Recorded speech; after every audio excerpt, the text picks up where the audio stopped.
Hola, ¿qué tal? ¿Cómo estamos? Mi nombre es Jorge Campos, psicólogo, y estamos aquí en un primer episodio del podcast titulado Hablando de Psicología y Salud Mental.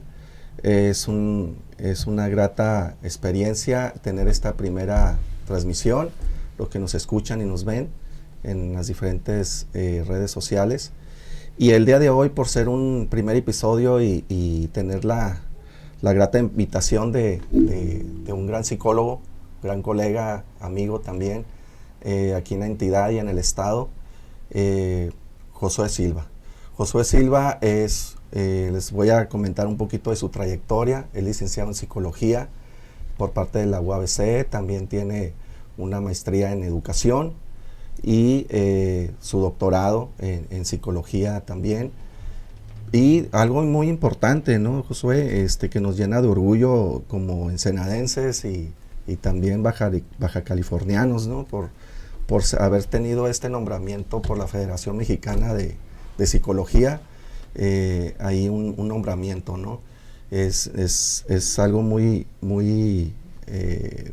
importante y de orgullo dentro del gremio, y más por ser aquí de la entidad que nos pone en alto, ¿no? A Ensenada, Baja California, por este premio de Nacional de Psicología. Y pues bueno, bienvenido, Josué. Muchas gracias Jorge, muchas gracias por la invitación, por el honor de ser tu primer invitado en este proyecto que tienes en relación a la cuestión de la salud mental, algo muy necesario en estos últimos días, y más cuando empezamos, lo hemos hablado, en relación a qué es y qué no es psicología, qué es y qué no es lo que es lo profesional, ¿no? Lo que sí tendría que trabajarse en salud mental, elementos que hay que a lo mejor se utilizan para la salud mental, pero qué tan prácticos pueden ser para esto, ¿no? Y sí, gracias por la presentación. Me condecoraron, como quien dice, con el Premio Nacional de Psicología en la cuestión de trayectoria de lo que ya vengo trabajando, y ya sabes, en mi área de la terapia cognitivo-conductual, ¿no? Así es. Desde hace ya un poquito más de 20 años, ¿no? Trabajando en esta parte de la psicoterapia y la psicología clínica. Pero muchas gracias por la invitación. Gracias a ti, Josué, por aceptar esta invitación. Y sí, como lo comentas, ¿no? Eres un gran... yo te diría como el Mesías de la TCC aquí en el estado, porque has llevado este enfoque a ya varias generaciones, aquí en la ciudad, en el estado también, con una maestría, ¿no? Que propusiste y que ha tenido muy buena aceptación. Y pues también es un honor, ¿no? Que estés haciendo algo por el gremio, por la psicología, y más con evidencia, ¿no? Que de hecho este podcast su objetivo es esto, ¿no? Es un espacio donde vamos a estar hablando sobre temas relacionados a la psicología, a la salud mental, todo lo que implica, todas las situaciones que existen dentro de este tema tan importante, y uno de los objetivos principales es el informar, el psicoeducar, el sensibilizar a la sociedad, y también una parte, no decirlo educativa, pero sí informativa también a los colegas que están en formación, y por qué no a los colegas que ya están en el ejercicio, ¿no? Entonces, información Claro, sí. que es muy importante. Y bueno, el tema de hoy, de este primer episodio, es qué es psicología, ¿no? Tantas cosas que se dicen, la sociedad que precisamente por este objetivo, ¿no? El hacerse esas preguntas de ir al psicólogo. Hace un momento hablando aquí con nuestra compañera Michelle de producción, estos temas que la gente de repente pues tiene una mala idea, un mal concepto, ¿no? De lo que es la psicología, y por eso se resisten a ir a un tratamiento psicológico. Pero antes de pasar a las primeras preguntas, Josué, me gustaría agradecer aquí a la ACMEDIA, que es una academia de comunicación y desarrollo en el tema de las ciencias de la comunicación, en el cual pues tuvimos la oportunidad de estudiar un curso precisamente de comunicación y elaboración de podcasts, y por eso estamos aquí, ya aplicando los conocimientos de esta gran academia.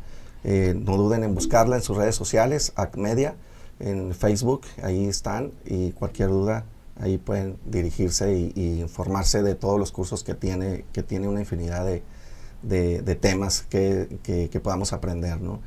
Y bueno, Josué, me gustaría empezar por esta primera pregunta, ¿no? ¿Cómo definirías tú de una manera muy simple, muy general, para la comunidad que nos ve, nos escucha, qué es psicología? Pues muy buena pregunta. Ya ves que se ha planteado, hay diversos aspectos en los que se menciona qué es la psicología. Siempre me ha gustado, precisamente por mi área de la clínica, ver el trasfondo, ¿no? El origen, ¿no? Sí. Y esta palabra, pues hablando ya primero en lenguaje muy técnico, viene de dos cuestiones, ¿no? De psique y logos, ¿no? Que es el estudio tratado en ese tiempo, con una traducción muy literal del alma, ¿no? Pero del alma, que es algo que a veces explico en algunas de mis clases, de una perspectiva muy filosófica, con la connotación de la mente. O sea, el alma como mente, ¿no? Siempre se había visto, bueno, desde un inicio, cuando se empieza a analizar el alma desde Hipócrates, el alma realmente era la mente, ¿no? Y ahí venía, ya después el término lo toma la parte religiosa y se va más con la cuestión de como un tipo de espíritu, ¿no? Pero era esa cuestión, ¿no? Que se empezó a dar un poco unos cientos de años por encima de la Edad Media, con unos primeros estudios que se hicieron a través de la psicología de cómo hablar precisamente del comportamiento. Cuando se refería a comportamiento, hablar precisamente de la parte de la psicología como tal, con el término, porque ya se pensaba que nuestra conducta, nuestra emoción, que engloba lo que llamamos comportamiento, pues venía precisamente de algo que venía de la mente, ¿no? Del alma, de la esencia del ser humano, ¿no? Posterior, pues ya tenemos la cuestión que se va integrando con los estudios a finales del siglo XIX, con los estudios de Sigmund Freud, con los estudios de Wilhelm Wundt también, que empieza, que pues se menciona como psicología experimental, ¿no? Pero realmente era como, ya le llaman como psicofísica. Sí. Y que se menciona también a Pavlov, ¿no? Claro. Por un lado la parte experimental, la parte digamos científica aplicativa, y por otro lado la parte teórica, disciplinaria, que venía haciendo el psicoanálisis cuando Freud empieza a sacar sus teorías, ¿no? Se agregan ya la cuestión de la Gestalt, la cuestión de de la Gestalt, la cuestión de lo cognitivo, que empieza a partir de los 40, 50, la parte del humanismo, para integrar ahora sí como una ciencia que ya se viene oficializando a finales de los 50, 60, como la famosa psicología, ¿no? Y cuando celebramos el 20 de mayo, que es el día que en México se otorga la primer cédula en psicología, ¿no? Y vendría siendo, ¿no?, como esa ciencia que se encarga de explicar, desarrollar, aplicar, modificar y tratar cuestiones del comportamiento humano, ¿no? Fíjate, Josué, interesante lo que comentas, y más este punto de la celebración, ¿no?, del 20 de mayo, que mucha gente, incluso varios colegas, no entienden la raíz, ¿no? O no la sabían, o la tienen por ahí confundida. Yo he escuchado varias informaciones que no es la raíz del día, ¿no? De la celebración del Día del Psicólogo. Y sí, exactamente como lo comentas, es cuando se da una primera cédula, ¿no?, a un psicólogo. Entonces, de ahí viene, y que cada país, creo que aquí en Latinoamérica, tiene su día, su fecha del Día del Psicólogo por sus razones, como la de nosotros, que fue una primera entrega, ¿no? Y sí, entonces, fíjate, lo que comentas es bien interesante, porque para todos los que nos escuchan y ven, la psicología, pues, se genera, ya llegó a establecerse como una ciencia. Por eso es bien importante entender que es un área donde hay evidencia, que significa que hay un antecedente de estudio, de prueba, de observación, donde pues con base a eso se determinan pues ciertas conclusiones de la conducta, ¿no? Y pues sí, tiene toda una historia, y que muchas personas incluso nos confunden con los médicos, ¿no? Con los médicos psiquiatras, por ejemplo, que aquí ahorita entraríamos a ese tema como pregunta, pero la psicología, como lo comentas, tiene una raíz filosófica, ¿no? Entonces, todo parte de la filosofía, de los pensantes que teníamos en siglos anteriores y cómo fueron evolucionando sus creencias, sus pensamientos entre la existencia y el sentimiento, los pensamientos, hasta la fecha, como lo vienes diciendo, pues se genera esto, ¿no? Que es la psicología hoy en día. Y de esto, Josué, ¿qué nos puedes decir, por ejemplo, que cuáles son los principales campos de la psicología que nos pudieras explicar? Porque hay diferentes áreas, ¿no? Por ahí pues sabemos que está el área clínica, el área tal, el área tal. Entonces mucha gente que nos puede estar viendo y escuchando no entiende que o no tiene el conocimiento de tantas áreas en las que el psicólogo tiene cavidad, ¿no? Donde puede llegar a hacer sus labores desde ese tema, ¿no? De esa especialidad o ese campo. ¿Qué nos pudieras decir de estos campos tan principales, ¿no? Bueno, cierto, es una muy buena pregunta también porque no todos los psicólogos nos dedicamos a lo mismo. La psicología es una ciencia muy flexible en cuanto a campos, en cuanto a áreas de aplicación. Estábamos hablando que está la psicología educativa, que son el punto de enfocarte en aquellos problemas o explicar también aquellos tipos de comportamientos que tienen que ver con el proceso educativo, la parte de la enseñanza y el aprendizaje, ¿no? Que algunas de las veces la misma psicología educativa se ha confundido con la parte de la pedagogía, pero parte de la pedagogía sale a veces de la cuestión de la explicación de la psicología educativa, ¿no? De la psicología general y cómo se fue dando la parte de la educativa para estar en una cuestión pedagógica, ¿no? En cuanto a términos de explicación, ¿no? Luego tenemos la psicología laboral, que precisamente se encarga de escribir, explicar, solucionar problemas que tienen que ver con la parte del trabajo, ¿no? Con aquellas cuestiones también que tienen que ver en este caso con la producción, con aquellas condiciones que permitan que el empleado, el trabajador, la persona que esté en alguna empresa, pues desarrolle lo mejor que se pueda, ¿no? Y de ahí se agrega la parte del desarrollo organizacional, ¿no? Y otras cuestiones que han salido precisamente de la psicología laboral. De ahí también un pilar importante dentro de las cuestiones de la psicología es la psicología social, que es la psicología que se encarga de investigar cada una de las cuestiones que suceden no solo a nivel grupal sino individual, pero de una perspectiva descriptiva, cuando hablamos de la famosa estadística descriptiva, ¿no? Claro. Más que una misma estadística diferencial, ¿no? Pero decir ambas investigaciones, la parte más de investigación de la psicología, que nos sirve mucho a los psicólogos clínicos para poder, y psicoterapeutas, para poder trabajar mejor, por ejemplo, qué está pasando, ¿no? Como algunas cosas tan prácticas como cuánto dura el amor en una pareja, cuánto dura la fase de enamoramiento, cómo son las etapas, por ejemplo, la fase del cortejo, o las etapas del ciclo de respuesta sexual, o sea, cuáles serían los parámetros de normalidad. Ya ves que trabajamos con la cuestión de parámetros, ¿no? Para más o menos poder determinar qué es normal y qué no es normal, y qué es que esa normal no sea tan patológico, y entonces esta parte.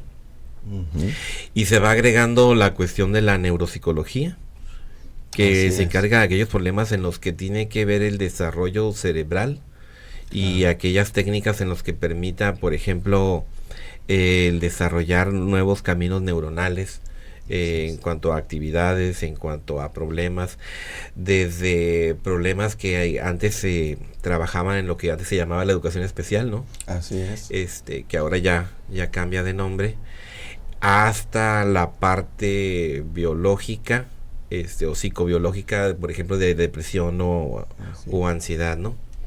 Y pues el área que más me llama la atención, que me gusta, que me encanta, y la que me he dedicado desde que salí de psicología, que es la psicología clínica, ¿no? Claro. Que es el área en la que nos dedicamos de manera profunda a los aspectos de la salud mental, de los trastornos, en donde también se prioriza la parte de la investigación, pero así como la parte de la evaluación, ¿no? Que es muy importante la parte de la evaluación, de la aplicación de pruebas, de los 3 tipos de pruebas que existen, que es la parte de las pruebas de conocimiento intelectual, pruebas intelectuales, psicométricas que le llaman, las pruebas proyectivas, las pruebas de personalidad, ¿no? En los inventarios. Y esas serían, yo creo, las áreas. Sí. Claro que se divide, se puede hacer una división mucho más grande, ¿no? Como la psiconeuroinmunología, ¿no? Sí, hay ramificaciones ya. Que, que tiene que ver la parte de la somatización y explicar, pero pues ahí sí ya tendríamos como una... Yo otras horas aquí hablando de eso. Ándale, ¿no? Exactamente. Y sí, bien como lo comentas, ¿no, Josué? Hay tantas áreas y que de estas principales que comentas se van ramificando muchas otras y cada vez va surgiendo más conocimientos, más investigaciones, que van surgiendo nuevas áreas de la psicología, nuevos enfoques, que de hecho, pues la siguiente pregunta es esta, ¿no? Que existen diferentes enfoques, diferentes ramas de la psicología y por ahí, ¿no? Ahorita hablábamos, pues que tanto tú como yo somos psicólogos clínicos y está la otra parte de la psicología humanista, ¿no? Entonces, hay tanta controversia incluso en el gremio de los psicólogos, donde es como esa etiqueta, ¿no? No, pues el ser psicólogo humanista o ser psicólogo clínico significa esto, ¿no? Y vienen este tipo de argumentos, pero en sí las dos son muy importantes porque traen fundamentos, como al principio lo comentabas de la entrevista, pues hay fundamento científico, teórico, filosófico, que se fueron generando diferentes áreas, diferentes enfoques, y de estos, ¿cuáles tú ves que son los más, o para ti, cuáles son los más que están a la vanguardia en este momento, en el tema de la psicología, ¿no? Como ramas o enfoques psicológicos, psicoterapéuticos? Pues bien, como mencionas, tendría que mencionar la base teórica o el marco teórico de la psicología, ¿no? Que está sobre 2 grandes pilares, desde mi perspectiva, ¿no? Uh-huh. Que es el psicoanálisis y es el conductismo, ¿no? Gracias. Desde la perspectiva que inició Sigmund Freud, como la perspectiva que inicia Watson, gracias, con la cuestión del conductismo, ¿no? Y cómo se agrega a estas dos grandes corrientes teóricas, uh-huh, que inician con la parte de la psicología, el agregar, y que no muchos lo hacen, ¿no? La parte de la psicología cognitiva, claro, que es algo que empezaba precisamente con la cuestión de lo que también le llaman los procesos psicológicos básicos, ¿no? Toda esa parte de la memoria, toda esa parte del pensamiento, la claro, reflexión, el juicio, o sea, que es el proceso de toma de decisiones, ¿no? Claro. Entonces, ¿cómo integrar esta información? En mi opinión, habría que integrar esas corrientes teóricas, tanto la parte del conductismo, la parte del psicoanálisis, que habla de lo profundo, de lo que usualmente no se ve, a la parte de la operacionalización de la psicología cognitiva, en decir, bueno, estos son los procesos, tenemos memoria, tenemos reflexión, tenemos el juicio, ¿sí? Tenemos razonamiento. Entonces, cómo se dan esos procesos cognitivos, claro, y cómo para terminar en una parte de la manifestación de la conducta, ¿no? Que se me hace muy interesante, y cómo integrar esto, ¿no? Yo no vería la psicología, en mi opinión, separada de estos elementos, ¿no? Se agrega la parte de la perspectiva de los esposos Fried y Laura Peirce, con la porción de la psicología de la Gestalt, uh-huh, la parte de Rogers, uh-huh, la parte del humanismo, donde se agrega un poco la cuestión del existencialismo de Viktor Frankl. Así es. Cómo viene ya unos años después de estos enfoques, el auge de la terapia cognitiva de Aaron Beck, y el enfoque de terapia racional emotiva de Albert Ellis, cómo empiezan, ¿no? Y cómo lo fueron dejando un poco como abandonado, Esos enfoques, o sea, bueno, el enfoque de la terapia cognitiva y que surgió a finales de los 90, ¿no? Claro. Bueno, resurgió en cuanto a eso. Y posterior el enfoque sistémico de Václavic, ¿no? Así es. De Palo Alto, ¿no? En cuanto a decir cómo se fueron agregando. Claro. Ahorita ya me hablas de cuestiones actuales. Ciertamente tenemos la parte de la TCC Así como es. un boom de finales de los 90 y en donde en los últimos 5 años, a partir de la cuestión de la TCC, el conductismo se modifica y ya no se llama análisis funcional análisis de la conducta o modificación de la conducta, sino ahora es análisis funcional de la conducta. Así es. Y en donde se va agregando la parte de los no, yo no los llamaría como enfoques, sino como herramientas agregadas como el mindfulness, como la terapia dialéctico-conductual de Marshall Linehan, la terapia de los esquemas, terapia de aceptación y compromiso, sí. La terapia contextual, la cuestión de terapias contextuales, también la terapia de activación conductual. Así es. Que a final de cuentas son como ramas de la terapia cognitivo-conductual, ¿no? Porque la mayor parte de las personas que iniciaron estas ramas salen del Instituto Beck, ¿no? Y quisieron desarrollar un poquito diferente o especificar un poquito más, como por ejemplo Jeffrey Young en los de la terapia de esquemas, para explicar la cuestión de las alteraciones en la personalidad. Claro. O Marshall Linehan con la dialéctico conductual para poder enfocarse un poco más en un trastorno que está a una prevalencia muy alta ahorita, ¿no? Que es el trastorno límite de la personalidad, ¿no? Entonces es lo que yo te comentaría, ¿no? Algo bastante integral. Y es que, como lo comentas, si se dan cuenta los que nos están viendo y escuchando, pues la psicología, pues hay que ver que sí tiene su porqué, ¿no? Y toda su gama de estudio, y que todo es con un objetivo en común, que es el bienestar de la persona que viene a nosotros, ¿no? El paciente, el cliente, como le queramos llamar, pero nuestro objetivo en común y general es acompañar, guiar y buscar soluciones, ¿no? Y que sean saludables para los pacientes, clientes que vienen con nosotros, y con todas estas teorías y con toda esta historia y con todos estos recursos de conocimientos de cada teoría, de cada enfoque, de cada tema en particular de la psicoterapia. Y bien decías, ¿no? Yo creo que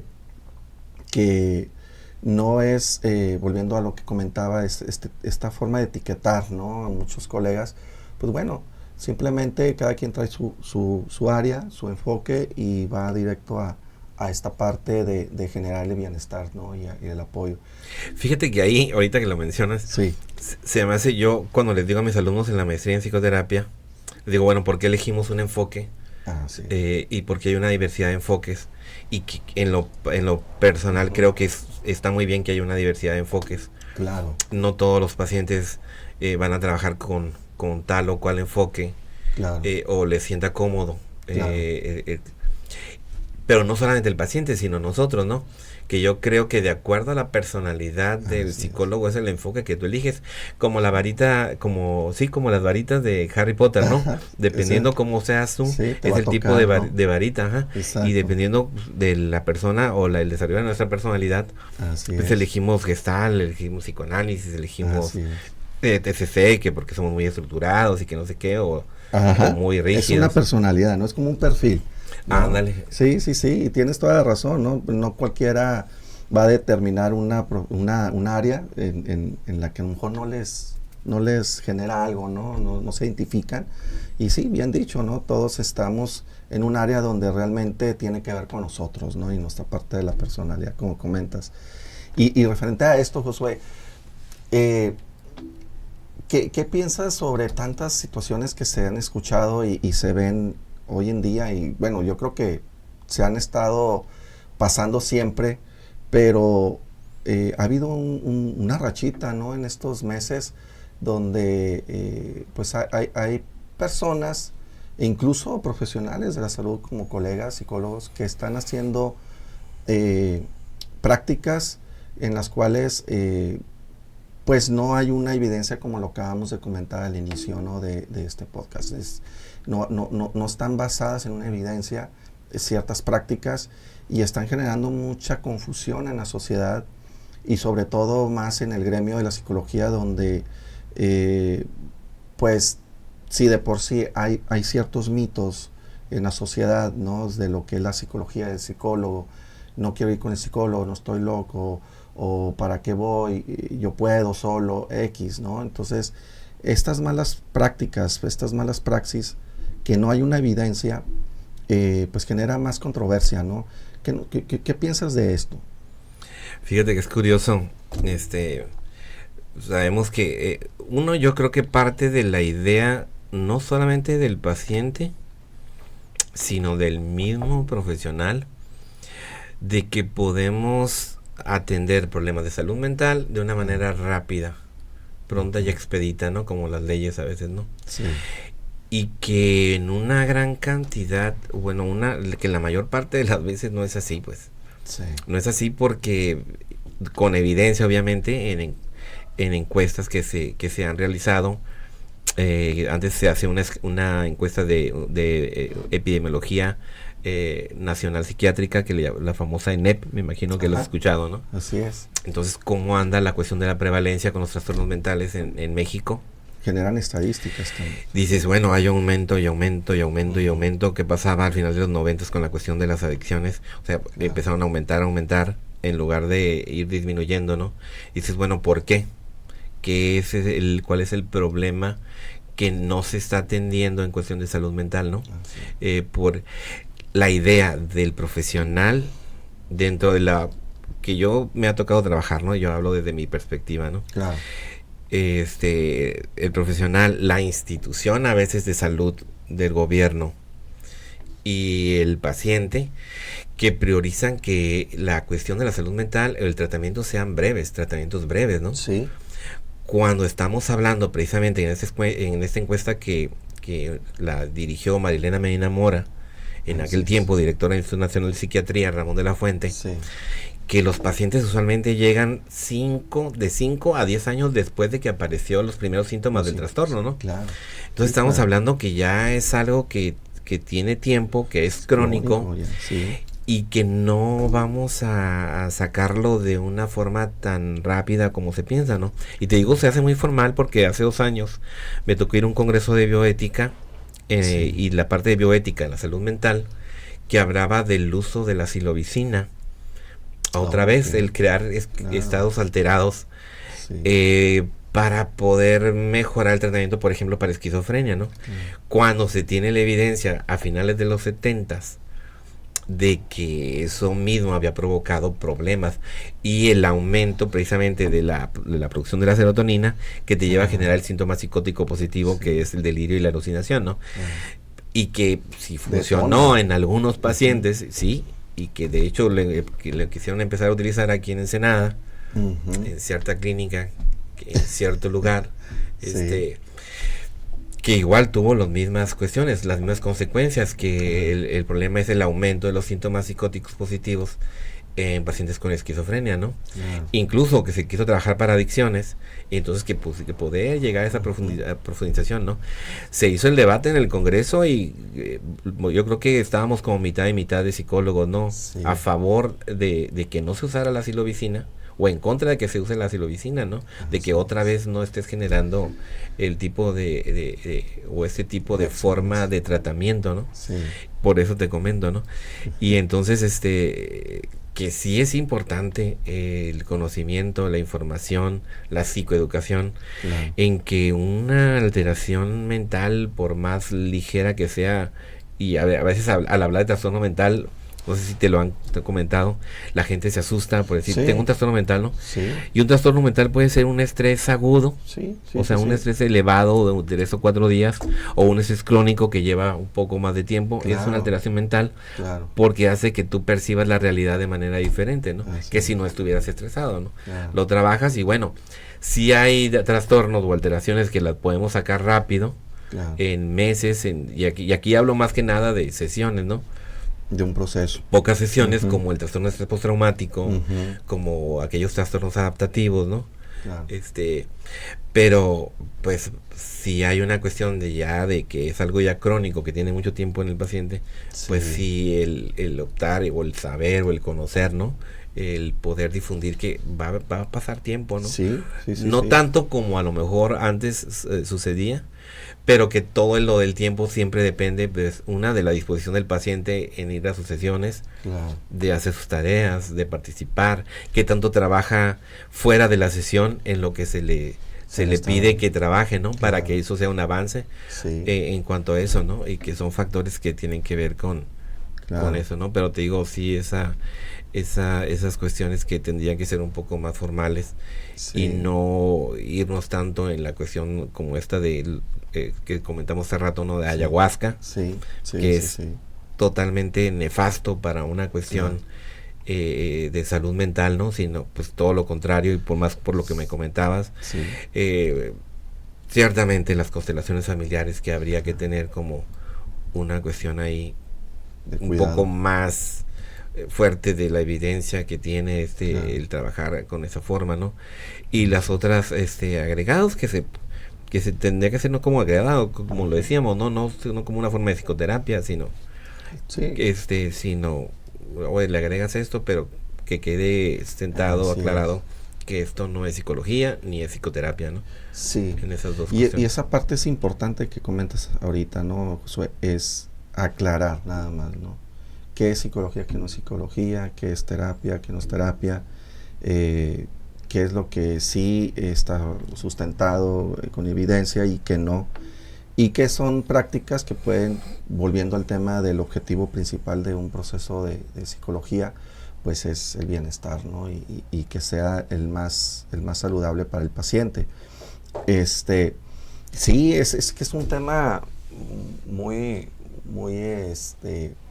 híjole, pues muy de intriga, ¿no? Porque hay tantas cosas que se están practicando y que están generando muchas consecuencias, pues incluso fatales. Por ahí nos enteramos hace poco de una práctica, ¿no? Precisamente que comentas de la ayahuasca, que en el estado de trance una pareja asesinó a su pareja, ¿no? Ahorcándola. Entonces, en su alucín, en su trance, ¿no? Que estaba trabajando, pues, y así como este ejemplo y experiencias ha habido demasiadas que nos hemos enterado, y no nada más de esta práctica con esta sustancia, con esta raíz, con esta hoja, sino que con otras pues prácticas, ¿no? Y que hay que tener cuidado. Por eso la intención, vuelvo a comentarlo, la intención de este podcast es informar, ¿no? Con sustento y sobre todo dar información que nos sea útil para nosotros como personas, y saber con quién acudir y con quién no, y realmente qué es un proceso de psicología, ¿no? Que es nuestra intención. Bueno, entonces aquí lo importante también entender, Josué, el rol de nosotros como psicólogos, ¿no? Ya como lo hemos estado trabajando ahorita, pues digamos, la historia, los fundamentos, esta parte de las áreas de la psicoterapia, de la psicología, y ahora esta situación de nosotros como psicólogos en la sociedad. ¿Qué rol tenemos? ¿Cuáles son nuestro objetivo, nuestro rol en el área que nos desenvolvamos? Pero ante la sociedad tenemos una gran responsabilidad. Así es, creo que esto que comentas es muy importante.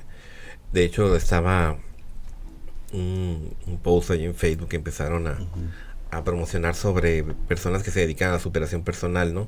Sí. Bueno, que antes se llamaba superación personal, que ahora se le llama el coaching, ¿no? Coaching. Entonces, ¿qué tan serio puede ser esto en cuanto a la cuestión de la alteración de la salud mental? Porque digamos, si una persona como Daniel Javif o el doctor que decíamos Lozano, ¿no? Sí. O Marta de Baile o algunos otros que se ponen a opinar acerca del comportamiento, ¿no? Claro. Sin tener esa especialidad, ¿no? Dices, bueno, ok, te hablan de cómo tendrían que ser las cosas, cómo deberían de ser, ¿no? y el poder comunicar. O sea, una cosa es que Daniel Javif te diga cómo tendría que ser la vida de la gente que él cree que es normal, ¿no? Y él nada más el poner, ¿no? Es que deberías así, lucha por esto, tendrías que tener aquello, o sea. El problema es que las dinámicas de vida son diferentes, ¿no? Y ya cuando hablamos de una cuestión depresiva y ansiedad, yo hablando en términos nada más de cuestión de trastorno mental, ¿no? En la alteración, el que una persona depresiva escuche lo que menciona, por ejemplo, Lozano o Javif o algún otro, ¿no? Y dice, es que mi vida tendría que ser así. Aumenta la cuestión del síntoma depresivo, porque se empieza a generar la idea de que es que eso es lo que yo les digo, mi vida tendría que ser así, ¿por qué no es así? ¿Por qué no es así? ¿Por qué no tengo esto? ¿Por qué no disfruto las actividades que tengo? Si me está yendo bien en esto, me está yendo bien en lo otro. ¿Por qué no tengo esa capacidad si aquí me lo están diciendo? No, me tengo que poner las pilas y todo, y hablan mucho del término de ponerse las pilas, ¿no? Sí. Cuando precisamente en depresión tenemos la cuestión de que no le digas al paciente que se ponga las pilas. O échale ganitas, ¿no? Porque realmente la persona, no sabes lo que la persona le echa de ganas para eso, ¿no? Y aún así el decirse a sí mismo, ¿no? Es que le tengo que poner las pilas. Y muchas de las veces le está poniendo las pilas, pero sin la forma en la que a nivel general te manejan que tendría que ser tu vida, ¿no? O que tendrías que disfrutar la vida. Y eso es lo que hace que se haga un poco más detona más, ¿no? Y se complique, ¿no? Entonces, creo que nosotros hemos estado muy pasivos, los psicólogos muy, muy pasivos, porque pudiéramos hablar desde el inicio, por ejemplo, en la crianza. O sea, cómo generas sistemas de crianza, una crianza, digamos, positiva, ¿no? En donde generar, por ejemplo, algo tan sencillo como mecanismos de demora. Para generar tolerancia a la frustración en el niño. Es decir, ejemplo, como dar esos cursos a los padres de cosas realmente importantes, ¿no? En cuanto a decir, ¿cómo generas mecanismos de... Ya está revisado, no tiene hambre, no tiene temperatura, ya fue al baño, entonces si llora, déjalo. Déjalo que llore. Ok, y haces una cuestión de intervalos como, por ejemplo, variables, en lo que, bueno, lo vas a dejar llorar 15 minutos. Y ok, lo agarras, 10 minutos. Y luego otra vez 15, y luego 5, y luego precisamente dices, ¿qué es lo que haces con esa pequeña parte en la que mucha gente no está de acuerdo de decir, sabes que vamos a dejar a llorar al niño, ¿no? O a la niña, ¿no? O sea, ¿qué estás desarrollando? Tolerancia a la frustración, ¿no? O el hecho de que empezar a seguir reglas en la parte de la educación primaria y secundaria, ¿no? Si lleva o no el cabello largo, oye, ¿sabes qué? Es que no afecta a nadie, no afecta a nadie. No se habla de una afectación social, se habla de que el niño tiene que aprender, porque está en esa fase cognitiva de operaciones concretas, a obtener una cuestión de las reglas, de la disciplina, que a veces así es, exacto, ¿no? Y que le va a servir en un futuro, ¿no?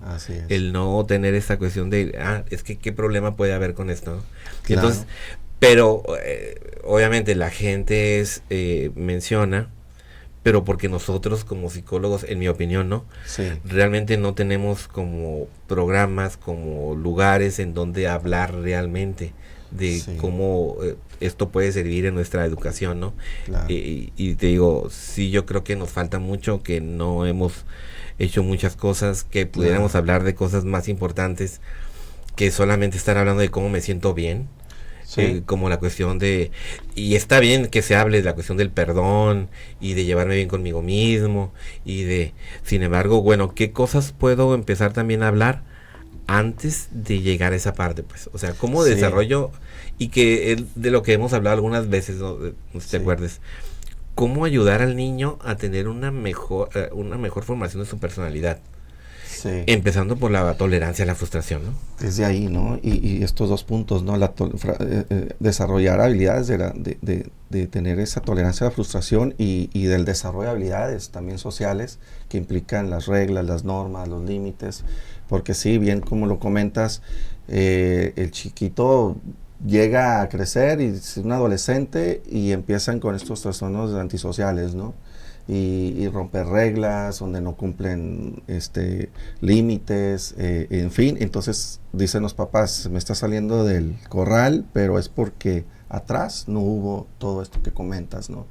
Y sí, falta mucho mucho que hacer en nuestro rol, programas preventivos, de sensibilización, de psicoeducación, crianzas positivas, de prevención en adicciones, por ejemplo, prevención en conductas antisociales, psicosociales, en fin, hay una gama, ¿no? Pero que sí, no quiero decir que no las haya, sí, por supuesto en el país hay bastantes instituciones, tanto privadas, asociaciones civiles y tanto de públicas de gobierno que tienen sus propios programas, y que hay que buscar, hay que informarse en las redes sociales, en los centros de salud, que por lo general es donde están ciertas informaciones de varias instituciones donde pueden acudir y tienen este tipo de pláticas, ¿no? Para mencionar una de ellas está en los DIFs, ¿no? Escuela para Padres, por ejemplo, que no es terapia, pero sí es una orientación y es una guía de cómo esta parte que comentabas de la crianza, ¿no? Pero es curioso porque ahorita, perdón, sí, que la pregunta, ¿no?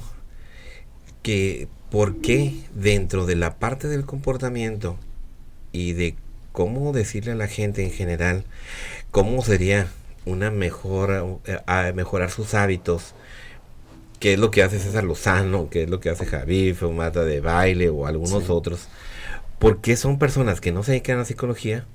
Porque sí están los programas del gobierno, pero aquí no se escuchan, ¿no? Así es. O sea, ahí están. Y no desarrollan, ¿no? Porque llama la atención. La pregunta aquí sería, bueno, porque ellos tienen gente, cobran, y va hasta 1,000 personas para ver a Lozano, o pagar 500 pesos o 1,000, claro, por escuchar consejos, porque realmente son consejos, ¿no? Sí. Y por qué no los que nos dedicamos a esto, no hay gente que realmente tenga ese tipo de cuestión de cobrar y decir, ¿sabes qué?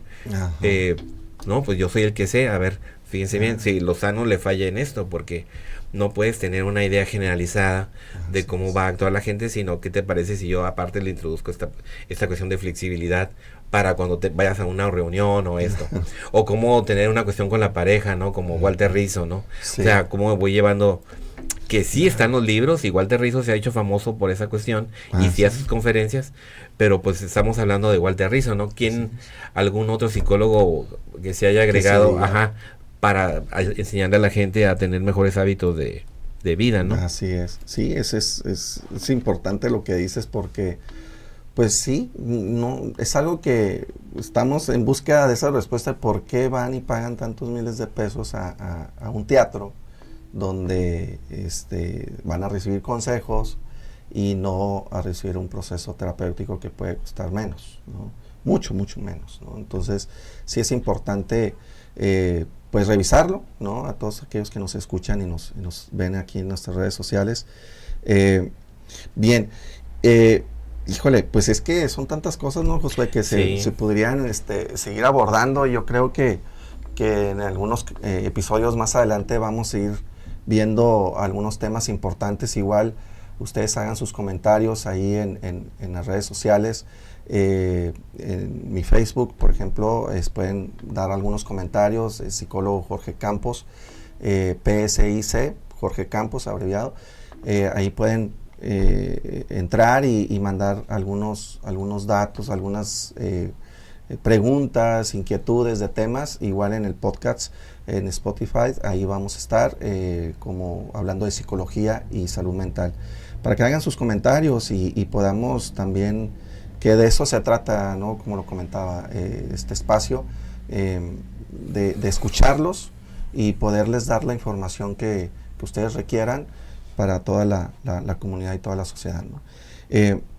Y bien dicho, ¿no? Y aparte de todo esto, Josué, pues hay mitos y realidades de la psicología. Entre ellos está esta parte de la diferencia que mucha gente nos confunde con el psiquiatra, ¿no?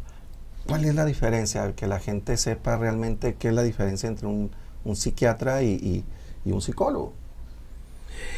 Sí, fíjate, en la psiquiatría, que empieza formal desde finales del siglo XIX, principios del siglo XX, y en donde creo que uno de los psiquiatras fue el primero hizo la primera taxonomía de los trastornos mentales. Ahorita no, Kraepelin, ya se me vino el nombre, ¿no? Okay. Digamos que la psiquiatría le empezó a dar cierta formalidad a la cuestión de la presentación de los síntomas en los trastornos mentales, ¿no?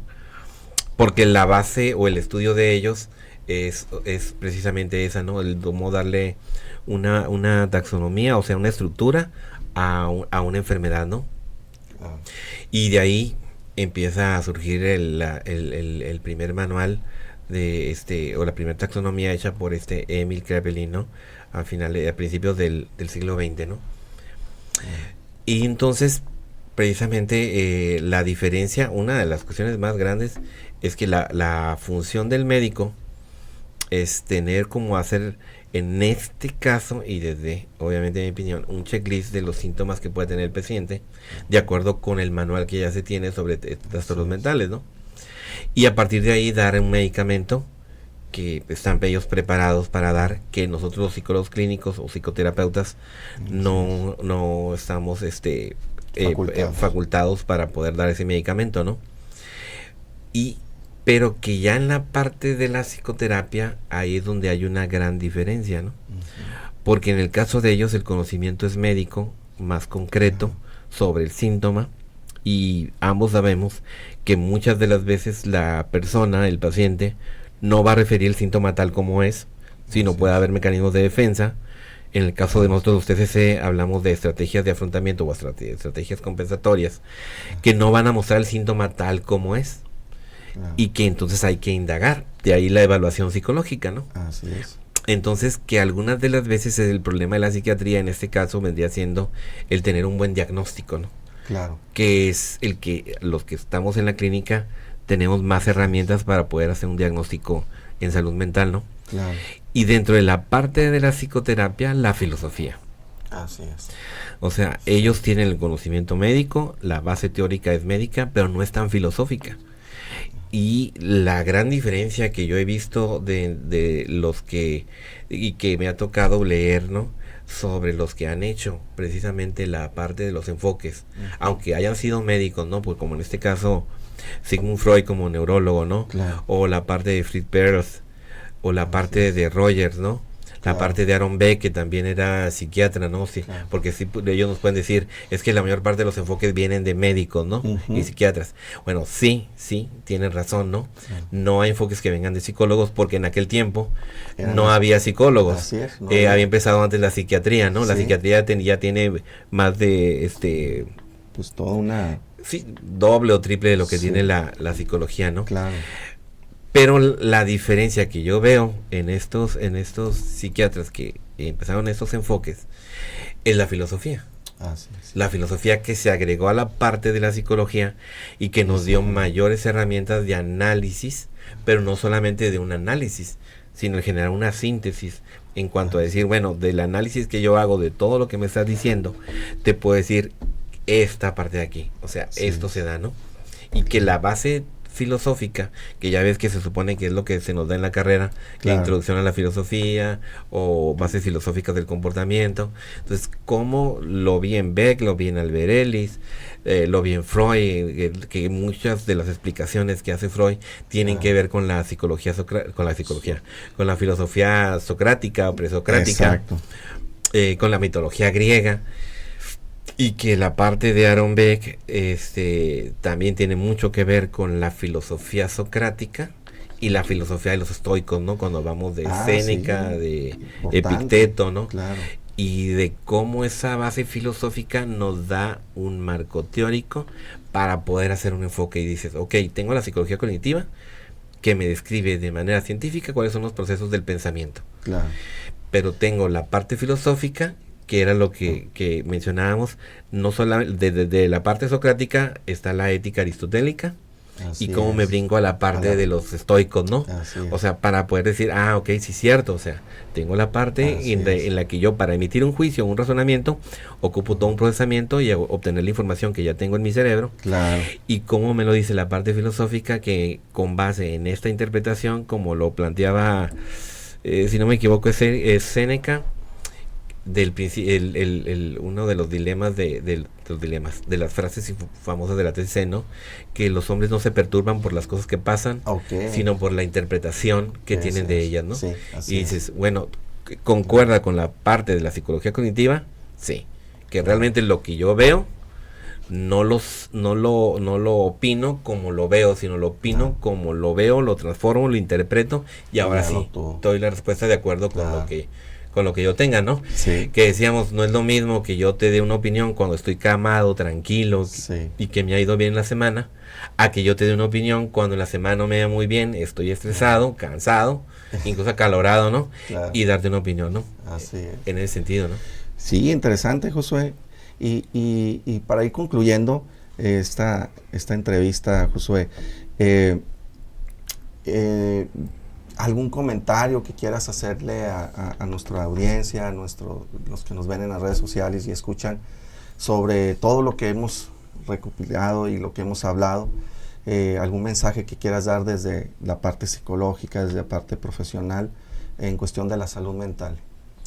Pues no solamente a la gente en general, a los colegas, a los que están estudiando psicología, a los que estudian psicología y que están en el proceso, o psicólogos que están preparándose para tener mayor conocimiento para su trabajo, que se preparen, pero que lean.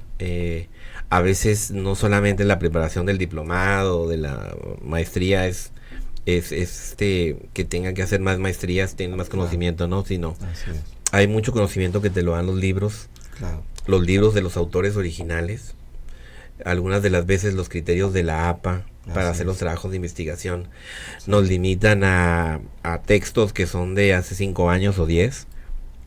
Yo no estoy muy de acuerdo con eso, que yo creo que hay que leer de autores que fueron hace 5 años, pero también hace 20 años, 50 años, ¿no? Porque me dan como la base, si no, pues nadie leería filosofía, ¿no? Que es de hace 3000 años, ¿no? O 2500, ¿no?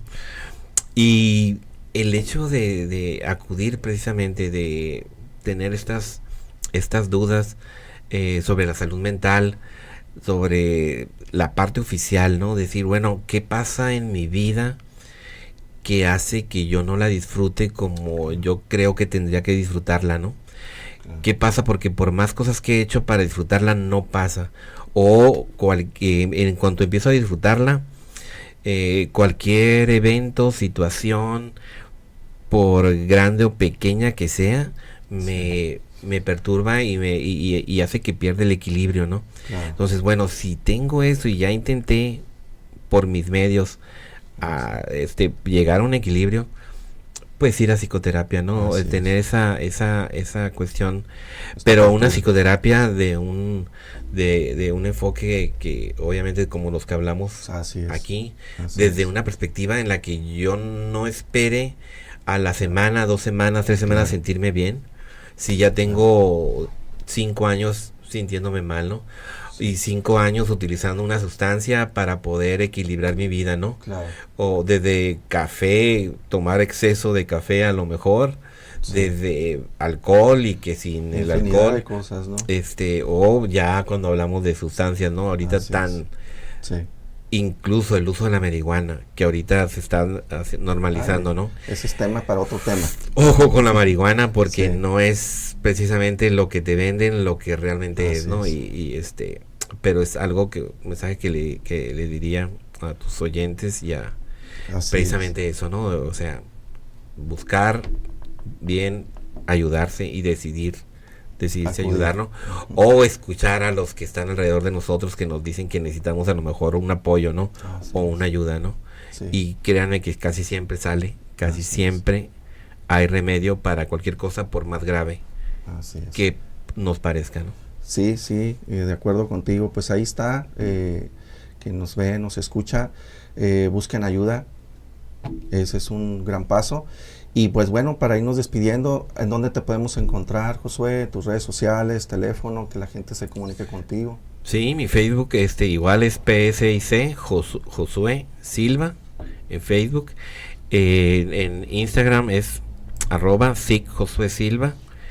Igual así en el que era antes Twitter, X. y ahí y al teléfono 646-162-1783. Ahí un mensaje y con gusto los apoyo, ¿no? Con mucho gusto. Excelente, Josué. Pues muchísimas gracias. Yo agradezco a Media por el espacio aquí en la cabina, y también nos pueden encontrar de nuevo en mis redes sociales, psicólogo Jorge Campos en Facebook y en Spotify. Estamos ahí hablando de psicología y salud mental, el podcast. Bueno, nos vemos en el próximo episodio con un tema más. Gracias por escucharnos y vernos. Hasta luego.